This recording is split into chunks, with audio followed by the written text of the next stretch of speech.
All right, so it only took 2.5 months, but Dave, we're finally ready to review Kelvin 60. I'm excited. Yeah. I also wrote hateful emails about how long it took.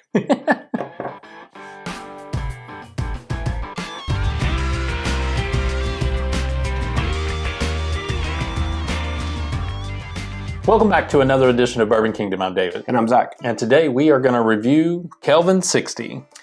Yeah, so from the intro, I've known I've had this bottle coming to me for a hot minute. Just, it was tied up. And I'll just be nice about it that way. Yeah, it was tied up.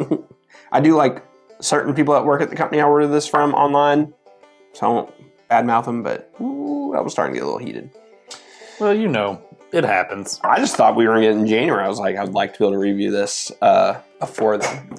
Anyways, talking about Kelvin 60 really quick. So this is a product from Foregate. This is a kind of like anniversary to honor basically Kelvin Cooperage for, kind of working with Foregate and everything else. If you see down here on the bottom, it might be a little hard, but there's a little sticker down there for the Kelvin Cooperage logo. But this is 125 proof. All of these are cask strength, non-chill filtered. It's 8 years old, but it's actually closer to 8.5. Yeah. And this is a mash bill. It's non-disclosed mash, or it's non-disclosed like where they source from on this one, but the mash bill is 75, 20, and 5. Just go do your homework. Yeah, just go do your homework. There's really not actually anybody else except for one. And it's Kentucky sources. So just go buy your wife some flowers and figure that out. So anyways, also this is, so they finished this in another barrel in a Kelvin Cooperage barrel for 45 days, if I'm looking at my notes over here on the side. Yep, at a char 2 barrel. So exciting. That's pretty much it. Yeah, I think, by the way, I think this was like around 100 and, gosh, I want to say 69, but I did not double check how much I spent. Maybe it was closer to 200. That's a good deal for Foregate if it was only 169. Maybe it was 200 then. Because I feel like Foregate has been creeping over that 200. Well, actually, hold on. To be fair to Foregate, I feel like Foregate's kind of basically price-wise been mostly the same. Some of their stuff's wavered a little bit, but like Kelvin stuff, some of their single barrel stuff, I feel like has mostly been the same. Yeah. I feel like them and Bardstown, to be fair, like more of like the premium brand stuff on their lines of stuff, they've basically said the same on price. So.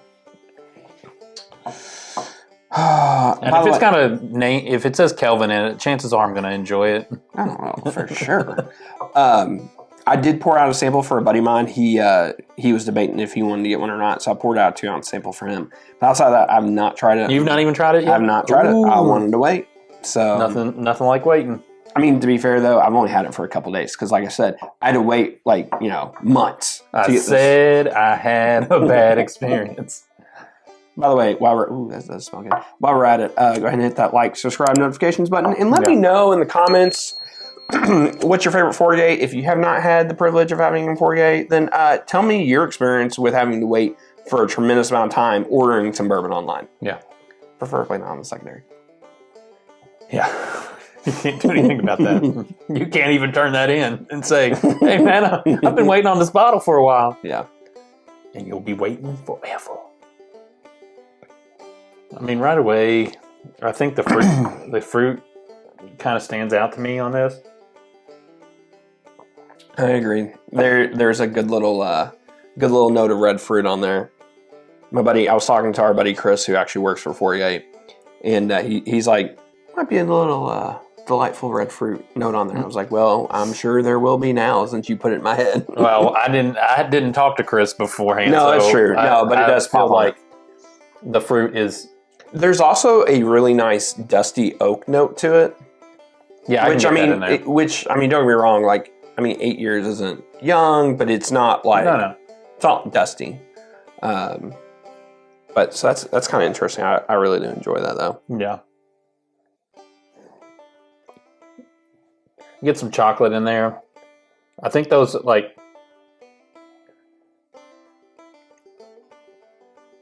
I caution to say a chocolate covered cherry, but there's something in here I'm missing. That's why I keep going back to it. I haven't tried it yet. Yeah. It's almost like a mixture of leather and something I can't figure out what it is. Well, let's see. Let's see how this baby tastes. No.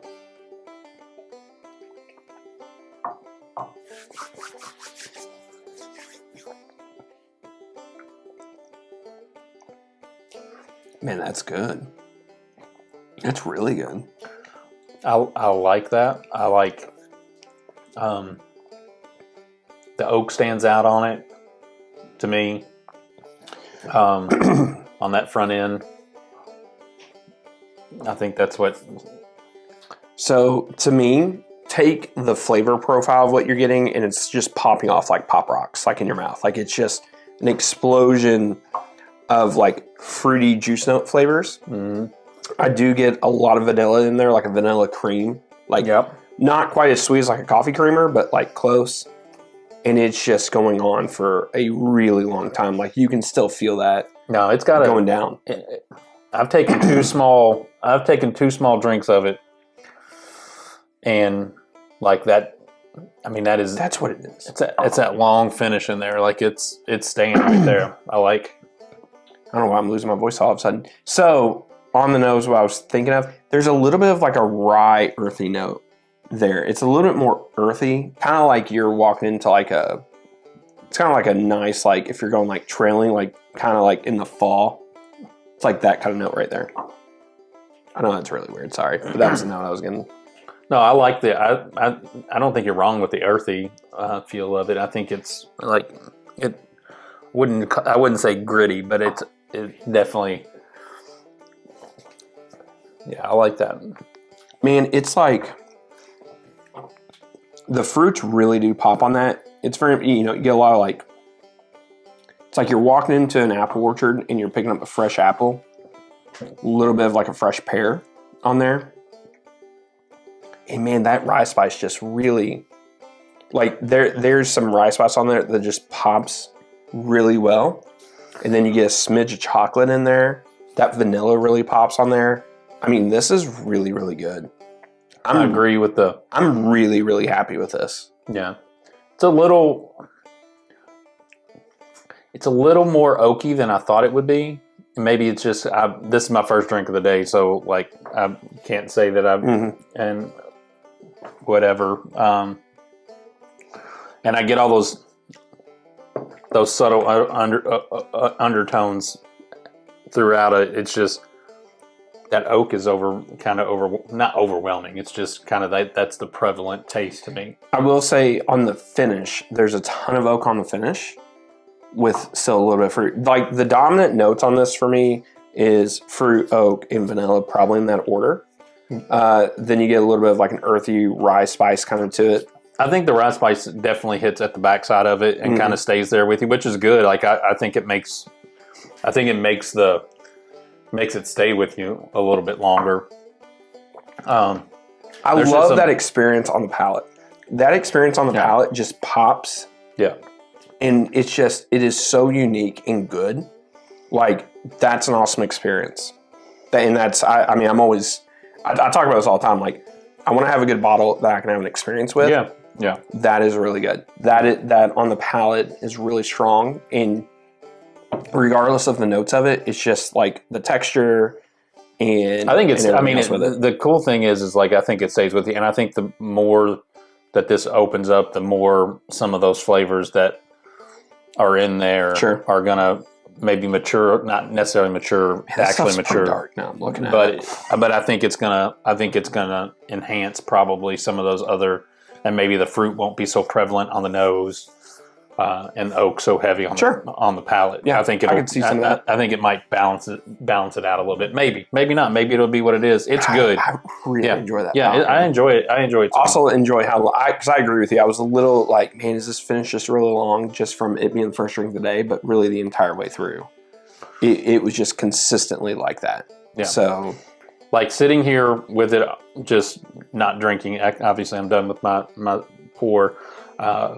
Like you start to taste a little bit of leather in that, in there, just as it's sitting, sitting in there and kind of like coming out as my palate is experiencing it.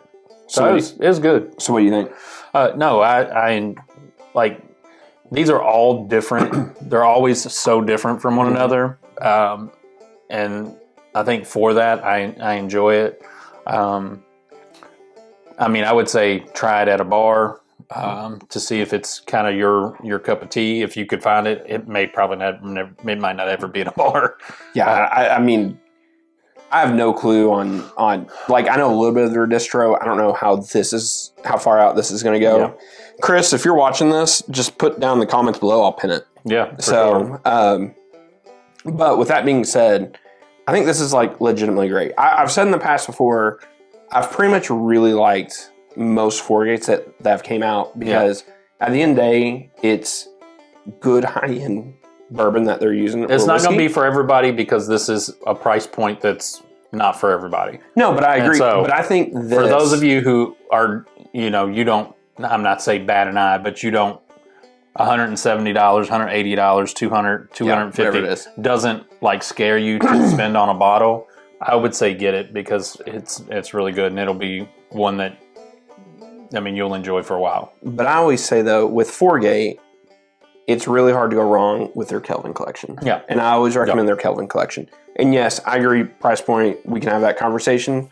No different than, yeah, I mean, just look at Wild Turkey, for example, this year. It is what it is. But guys, I'm telling you, this is really good. It's really good. It's a taste experience. I feel like it really is. I'm interested. And that's what I enjoy about it. Like, I'm interested to go back to this maybe 3 months from now and try it and be like, oh, I wonder how this changed. I'm going to tell you right now, David. It won't be here. End of the year, it will be in that conversation. So we'll be going back to it then. Well, good. I won't have to wait 3 months. I'll just wait 10 days. Oh, gosh, whatever at this point, yeah, whatever guys, it is. It's almost December. So we have so much to do in so little time. Yep. All right. Sure. That's it. Tell us if you've had the Four-Gate, any of the Kelvins or whatever. Tell us what you think about Four-Gate. We love to hear from you. Until next time. We'll see you. We'll see you.